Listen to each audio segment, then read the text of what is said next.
Hey guys, this video is on multiple alleles, and basically we're going to be talking a lot about blood typing, just so that you have a clear definition of the word multiple alleles.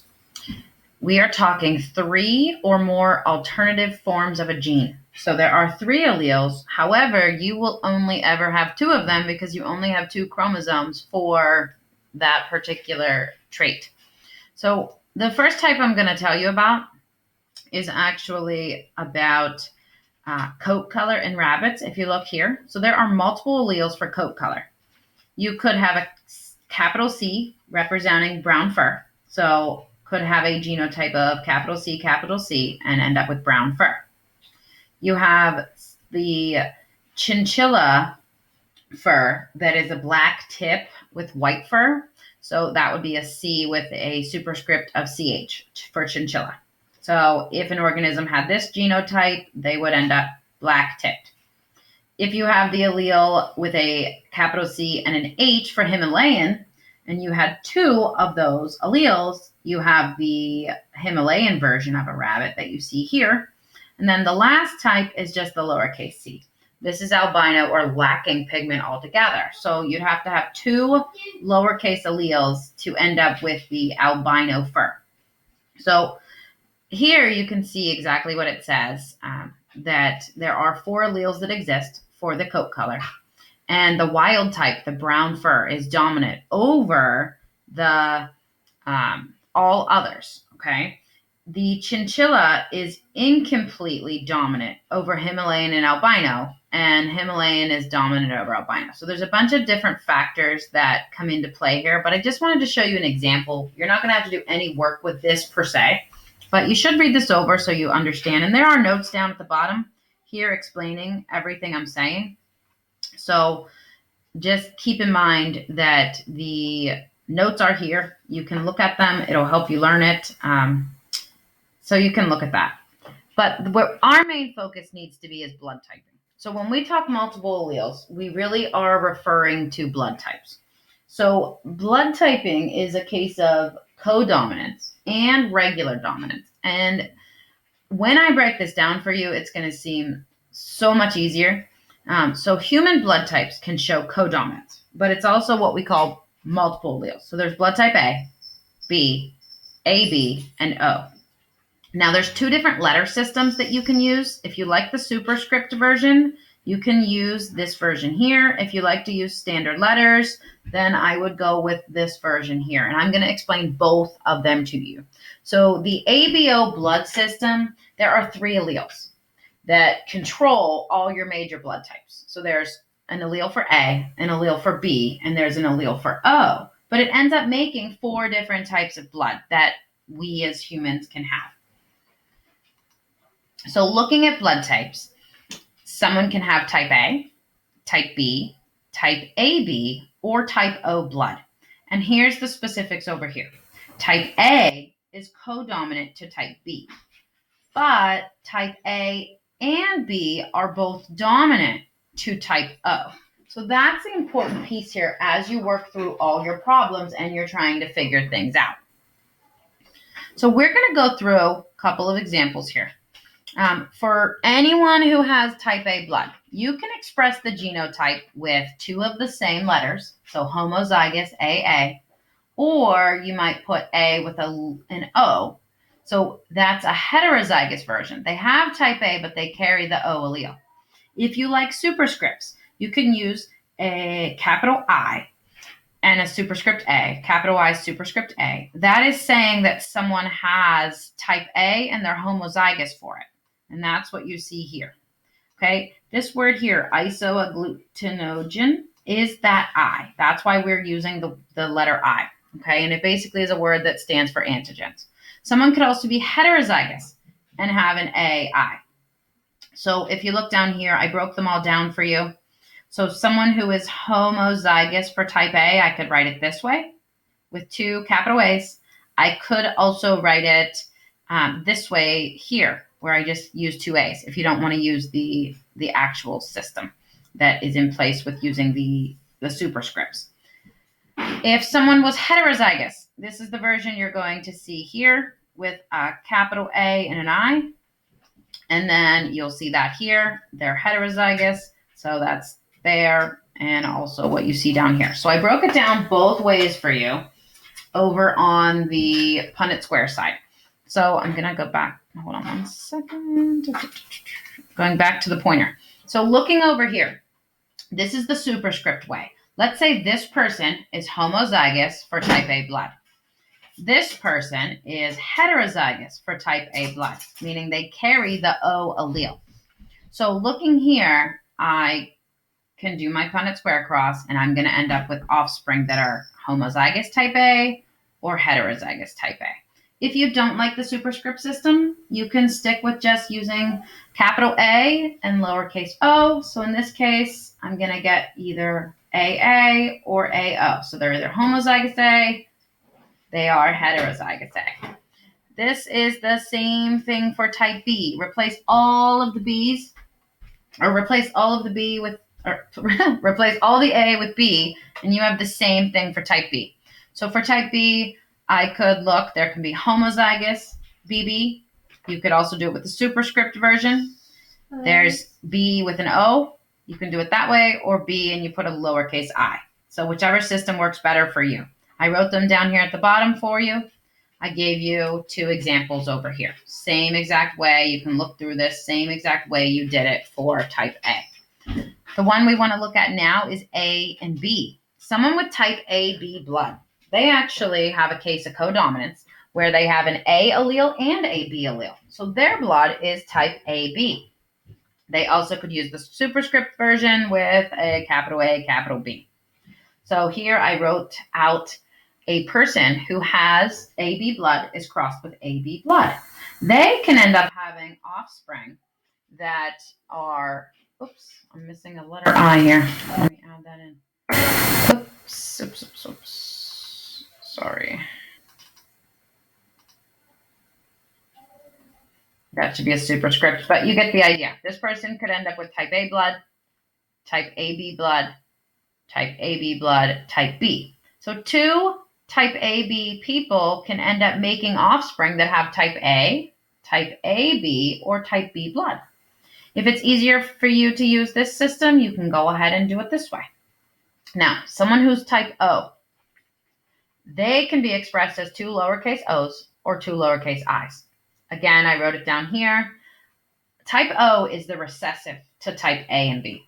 So if 2 people are type A blood, like you see here, this person is heterozygous type A, heterozygous type A. That is how they make someone who is type O, and I have that circled there.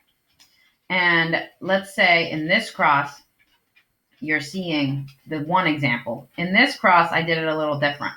So here I have someone homozygous A, and I have someone here who is A, and then they have an O. So in this way, there is no way for you to get 2 recessive letters. So it's impossible for you to get an offspring. Anytime there's a capital A or a capital B with an O, they're always going to express the dominant type. So in this cross, you cannot at all get an offspring that's type O. Now, there's a lot of specific details we need to go over in terms of blood types at this point. So now that you've taken in the basics there, I'm going to continue on with this video. So what are antigens in blood? Okay, so if you are going to have a blood transfusion, you need to make sure you're getting the correct type of blood. So every person who has blood has antigens that are part of the blood. So antigens are little tags on the surface of the blood cells, and they are recognized by the defense system so that your immune system can kick in and it can go ahead and protect you. So someone who has type B blood has B antigens. And if you had type A blood, you would have A antigens. If you had type AB blood, you would have A and B antigens. And then people with type O blood, they don't have any antigens. And there's a slide, don't worry if you didn't understand that I'm going to go over explaining all that. But for example, if a person with type A blood receives a blood transfusion from someone with type B and they have the wrong antigens, that would be detrimental to the health. that would cause attack by the immune system. This would be very bad for the person who is getting the blood. So if a hospital makes a mistake of giving the wrong type of blood, it can be very serious for a patient. So that is the word antigen. The antigen doesn't act, it recognizes. Now there's a word antibody. This is the body's response. So an antibody is a protein, and it's going to neutralize the threat. It's going to treat the blood, if it doesn't have the right antigens, as a threat. So basically, it's going to break down the invader. So type A antibodies are going to be breaking down type A blood if it was by the wrong person. So someone like here, type B blood, has anti-A antibodies. So what that basically means is if someone has type B blood and they're given type A blood, that is going to cause a problem in the body. So someone with type B blood has these B antigens on the outside. You see all these little B's I'm circling. And they have anti-A antibodies. So they're recognizing and they're looking for the wrong type of blood. If there's the wrong type of blood, they're going to attack, basically. Okay, so breaking them down together, antibodies versus antigens. So despite the similar name, antibodies are not to be confused with antigens. An antigen is any kind of molecule that can be recognized. So it's recognized by the immune system. And then the antibodies will attack whichever antigen is identified as being an invader. So quick and simple example down here, antigens recognized, antibodies will go on attack. So here's your example. If someone with type O blood, so their blood has no A or B antigens on the surface, receives red blood cells donated from someone with type B blood, so that blood would contain B antigens, the recipient's immune system would immediately identify the new blood cells as foreign, and it would seek to destroy them. So you have to make sure you're always getting the right type of blood transfusions when you're in the hospital. So here's the chart I said I wanted to break down for you. You all have this in your chapter packet as well. In the honors chapter packet, this is going to be explained on page 45, and you'll want to look at page 46. Okay, if you're in the 402 packet, this would be pages 39 and 40, actually. But looking here at the different blood types. So here's your labels. Someone who has type A blood, that's what you're seeing here. They have antibodies, so they have anti-B. But they have an antigen looking for A. So if they're going to get blood donated by someone with type A, the body is looking for this little tag to be there on the surface, which is just like all the other red blood cells that you would have. So that's these tags that I'm highlighting here. If you're getting blood with this tag on it, that's fine. That's accepted. That's type A. So this, in an emergency situation, someone with type A blood can get A donated to them, and they can also get O, and we'll talk about that in a little bit. So if you're someone who has type B blood, you have tags on your cells, and they look like this. You can see here. They're a different marker. And down here, you can get blood accepted by someone with B because you have B antigens present. So that's a good thing. If someone is type AB, they would have both tags. Therefore, the A and B antigens, that's what they're looking for, either one. So you could get donated blood from AB, type AB, or type O. So they can receive blood by anybody, basically, because they could have both antigens. Okay? So that's important factors. Now, if you're type O blood, you don't have any antigens at all. So you look down here, there are no antigens. There's no funny shaped proteins that the body's looking for. Okay, but there is anti-A and anti-B antibodies. And I explained to you, this is the defense system. So if you're getting blood from A or B, it's going to attack those blood types. If you are type B and you're getting blood from someone A, it's going to attack A and take it out. If you're type A, it's going to attack B. So you have to pay attention for these factors.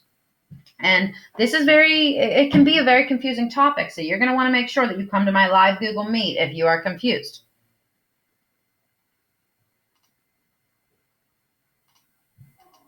Okay.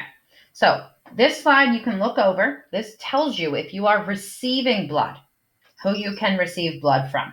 So if you have type A blood, a person with blood group A can receive blood from a person who is type A or type O. If you're type B, you can get blood from someone who's B and O. If you are type AB, you are the universal recipient. You can get blood from anybody. And if you're type O, you can only receive blood from someone who is type O. In terms of giving blood, if you are type A, you can, of course, give to type A and AB. If you're type B, you can give to B and AB. If you are type AB, you can donate blood to only people who are AB. And if you are type O, you are what we call the universal donor. You can give to anybody because those antigens aren't present. So again, I added this slide. If you're a universal donor, you can basically give to any blood type. If you're a universal receiver, you can receive blood from any type. Now, our practice problems. Here's where you're going to jump in and do some work here. So looking at practice problems, we're going to have to fill this in. So I have a mother. She's homozygous type A. She's going to end up with a male who's also homozygous type B. So we're going to fill in our genotypes here.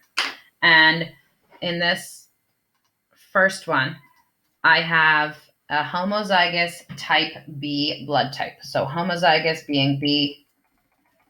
The mother is going to be A. So here I'm going to get AB. Oops. AB. AB. AB. So genotypically, all of the offspring are going to be AB. So genotypically, this is going to be 4 of the 4, or 4 of them. I'm going to end up with none being type A, none being type O, 0 being type O, and they all phenotypically, 4 of them will be type AB in this example. For this slide, we're going to have a mother with homozygous type A. She's going to be with a man homozygous type B. And we're doing the same problem, but now we're using the superscripts. So making sure you understand that. Okay. So I'm actually going to put the mother being homozygous type A. So here I have, let's split this up. Okay. The father, type B.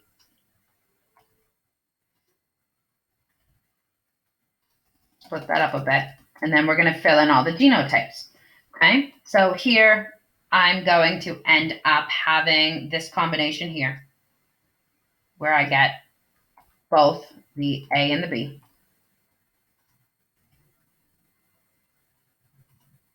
And again, this is the same identical problem we just did on slide 18. It's just using the other variation. Okay, so keep that in mind. So it says what percent of their children will have type O?